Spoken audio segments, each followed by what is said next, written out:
Welcome to the Best Little Town Podcast, your go-to source for everything happening in the town of Bedford's local government. Whether it's new initiatives or important decisions shaping our town's future, you'll hear it right here. This podcast is dedicated to keeping our residents informed and engaged. Hello, and welcome to the Best Little Town Podcast. It's Wednesday, September 25th, 2024. I am Bart Warner, Bedford Town Manager. It's my privilege to bring information to you in this podcast, which the town provides in cooperation with our partners at Media Squatch. And of course, since it's Wednesday morning and I'm recording this podcast, that means that there was a council meeting last night, and the primary purpose of this show is to pass along information that was discussed. And beginning with the published agenda, I will note that we began with my report to Town Council. I noted that October 7th through 11th is our fall cleanup week. That is when residents who pay for solid waste service can put out, well, frankly, all manner of things, largely bulk goods and things that may not ordinarily fit in your rollout container, out at the curb on your regular collection day, and public works staff will pick that up. Note that the items should be out the week of October 7th, 11th on your regular pickup day. Given the volume of things we typically handle, sometimes we run a little bit behind, but that's the schedule that we ask people to observe. We also request that you don't put things out any earlier than the week before, just for appearances of clutter and things like that. Also thanked and congratulated Heather Alto and her colleagues at the Central Virginia Business Coalition for a very fun-filled and successful Centerfest event, which took place this past Saturday in downtown Bedford. Last night, Pastor Dave Metz appeared before council. He is the pastor of the Church of God on East Main Street. He offered some scripture, specifically Matthew chapter 6, verse 33. Can't read my own handwriting. And also offered a word of prayer in support for town council and the community.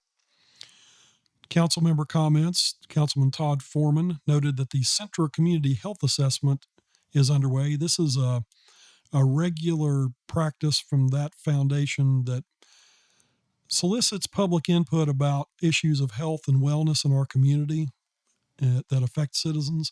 They will be having a meeting on September 27th, and Councilman Foreman mentioned that. Councilman Bruce Johansson is our representative on the Central Virginia Planning District Commission. He reported from that meeting, which took place last week, that the Virginia Department of Rail and Public Transportation will be submitting an informational report soon. The Central Virginia Commuter Assistance Study is underway. That is a targeted project looking at ways that people can practice some things such as rideshare to eliminate traffic on the road and perhaps some personal frustrations with that traffic. He also said that the Central Virginia Planning District talked about the fact that several electric vehicle charging stations are being installed, and there is more research being done on that at the regional level. Vice Mayor C.G. Stanley noted that he was out of town last week, but was continuing to work. In fact, he took a phone call from our electric director, John Wagner, while he was on the beach, which we appreciate his diligent service there. He noted that Centerfest was a great success, and he extended thanks to town employees and staff who were also involved in the execution of that event. Councilman Stacey Haley spoke about the Chamber of Commerce annual banquet, which occurred about a week or two ago, noted that was also a great event, also commented on the fact that Centerfest went well, and he also passed along his recognition of the town employees who were involved. Councilman Bob Carson thanked Pastor Metz for his prayer for council. In fact, all members of council did note that in their appreciation of it. He noted that on Saturday the 28th, there will be the formal dedication of the Beulah Payne Memorial Park on Edmond Street. That will begin at 11 o'clock a.m. There will be a formal program related to that beginning at 1 o'clock p.m. Councilman Darrell Updike shared his personal insight of Centerfest, namely that his wife had a booth in the event, and that was apparently very successful for her. So that aspect of the event was also important and noted by council. Mayor Tim Black concluded council comments by also commenting on the fact that the Chamber of Commerce Gala was a great event. He also mentioned that the town is currently reviewing its comprehensive plan, and as part of that, we are soliciting public input. There is a dedicated website set up for that project. That address is www.bedford2045.com. That's Bedford 2045. If you want to check out that site for information about that process, also if you'd like to participate in the interactive survey that's posted there, we would certainly welcome your participation. Tim Black noted that he and Darrell Updike also attended the previous night's Board of Supervisors meeting in conjunction to a joint proclamation of our two boards that we would cover later in the agenda for last night's meeting. We did have a couple of additions to the agenda. I'm getting ahead of myself, though. There was also a Public Safety Committee meeting prior to the council meeting. There were several items discussed there, one of which was the possibility of the fire department recuperating some of its costs for calls. We also discussed some speeding concerns in general, and the committee recommended that the town implement a 35 mile per hour speed limit on 221 in the newly annexed area. That took place about a year ago. And we did have a citizen come to the previous council meeting to talk about that. There is a recommended change to reduce the speed limit from approximately the civic sign in front of Redco to the new town limits at the river that are currently 45 miles per hour, reducing that to 35 miles per hour. We also talked about speed limits within town in the Longwood Avenue corridor in that adjacent area, and the committee is recommending that we reduce the speed limit of 35 miles per hour on Longwood to 25 miles per hour. There is also a recommendation to reduce the speed limit on Oakwood Street that is currently 30 miles per hour to 25 miles per hour. This committee also talked about some of the recommendations of the public parking studies in Centertown and has directed staff to make a few changes in that area. Notably, we are going to be changing all of the parking spaces directly in front of the courthouse on East Main Street to handicap parking spaces. We are going to look at increasing the fines for parking enforcement and for violations there. And we'll continue to seek input on parking regulations there, but those were the primary outcomes of that discussion. Moving on to changes to the agenda, there were a few things added last night. One was a street closing request on Court Street, which was added, I'll speak to momentarily. In new business, we added a proclamation, which I'll also cover momentarily. And we did add a closed session to discuss some personnel matters related to the police department and information technology departments. There were no public hearings scheduled for last night. On the consent agenda were 3 items plus an additional item that was added. The first was approval of an event at Liberty Lake Park on November 2nd, which is a Saturday, from 11 a.m. to 11 p.m. This would be a Bedford International Film Festival event in conjunction with Halloween, being sponsored by Laura Willoughby and her organization. That was unanimously approved. And again, that event is scheduled to take place November 2nd from 11 a.m. to 11 p.m. at Liberty Lake Park. The next item was a request for a special event on the previous weekend, which would be October 27th, 2024. Jonathan Hayden is looking to sponsor a Halloween Town Trunk or Treat event at Liberty Lake Park. That will take place from 6 p.m. to 8 p.m., and council unanimously approved that request as well. The next special event request came from the Bedford Family YMCA and their traditional 5K event taking place on the first weekend of December, the Peaks of Otter Christmas Classic Foot Race. That takes place on the series of roads affectionately known as the Loop. That's comprised of Peak Street, Whitfield Drive, Oakwood Street, and Longwood Avenue.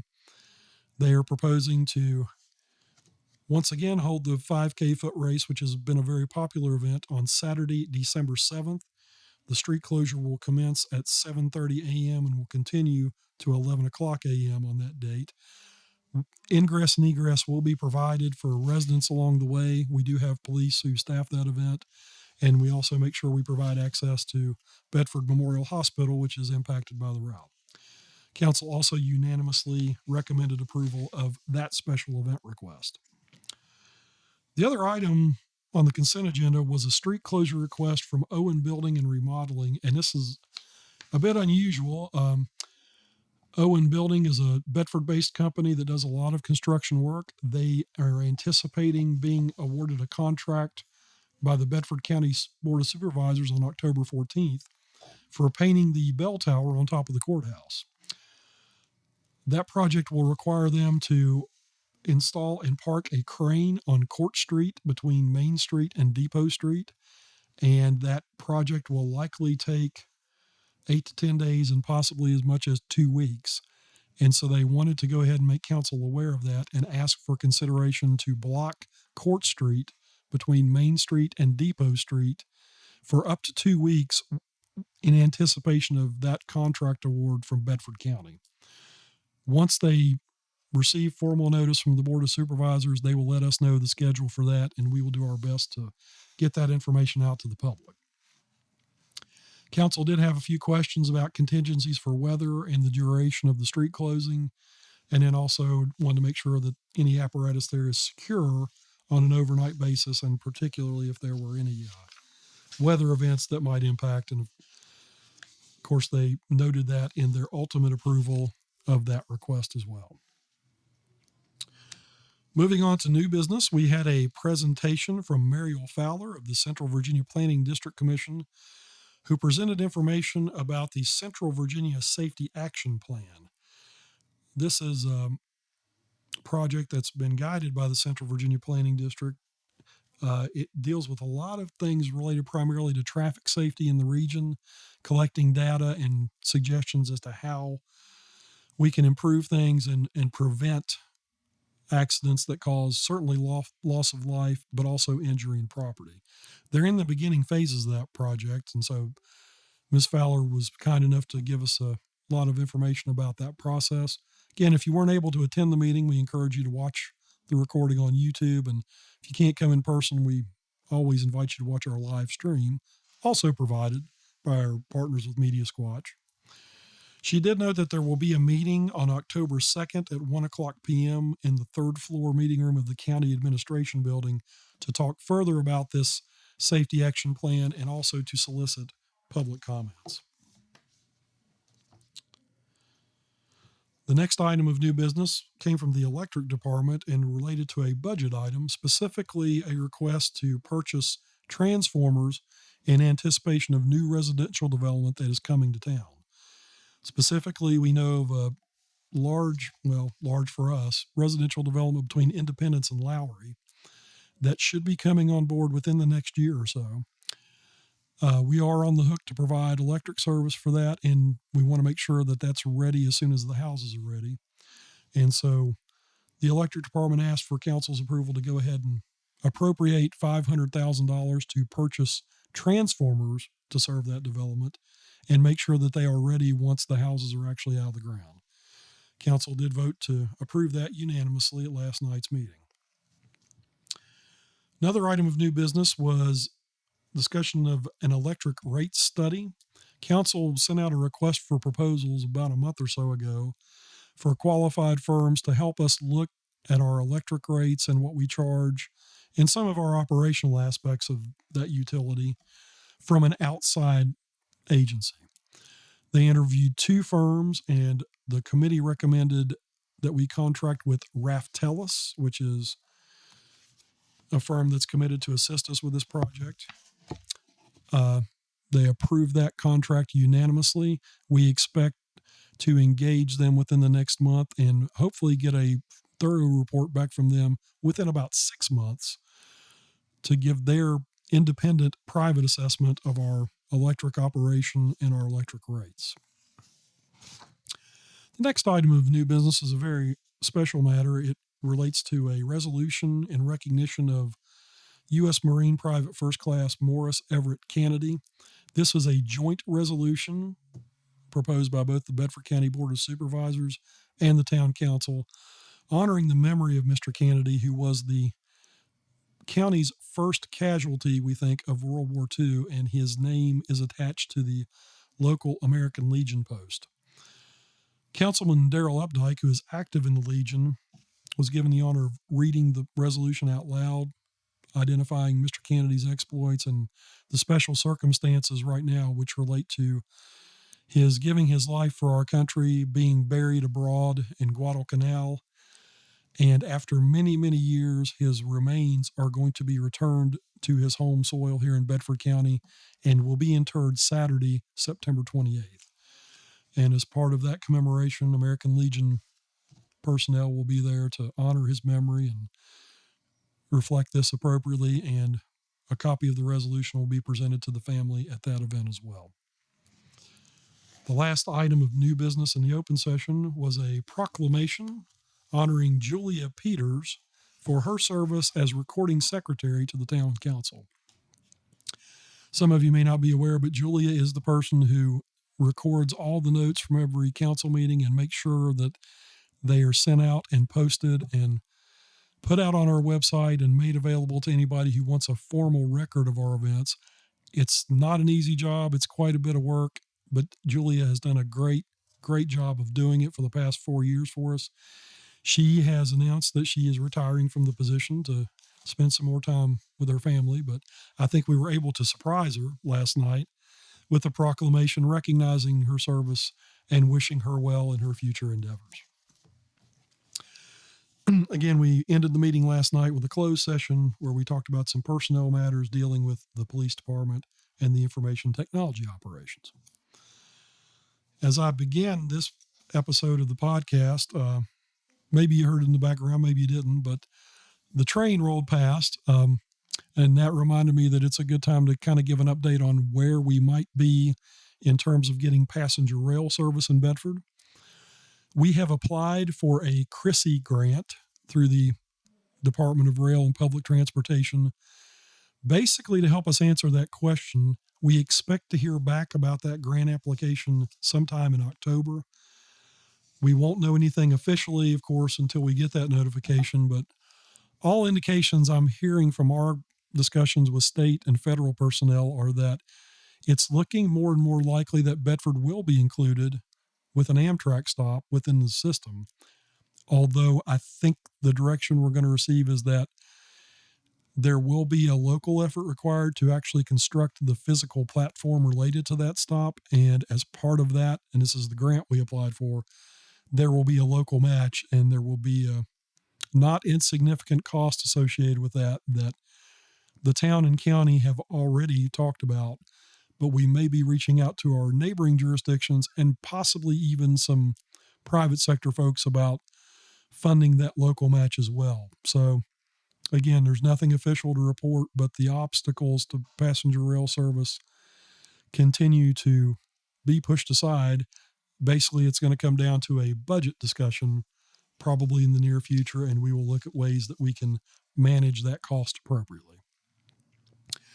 As always, we appreciate your attention to what's going on in town. We invite your direct participation, your questions, your comments, and your concerns and complaints as well. If there's ever anything on your mind, feel free to come to town council and sign up to speak. Those meetings are typically held on the second and fourth Tuesdays of every month, beginning at 7 o'clock p.m. in the council chambers upstairs at 215 East Main Street. Of course, you can stop by Town Hall anytime it's convenient for you. Our business hours are 8:30 to 5 p.m. Monday through Friday. Our direct number at the front desk is 540-587-6001. Or if you'd like to email somebody, please email me directly at bwarner@bedfordva.gov, and I'll be happy to do what I can to assist you with any questions you may have. As always, I appreciate your patience and your support. I feel very blessed and grateful to be a resident of Bedford myself and to enjoy the beauty of the area and the company of good neighbors. And until next time, I wish you good health, peace, and prosperity, and hope you will join us for our next podcast.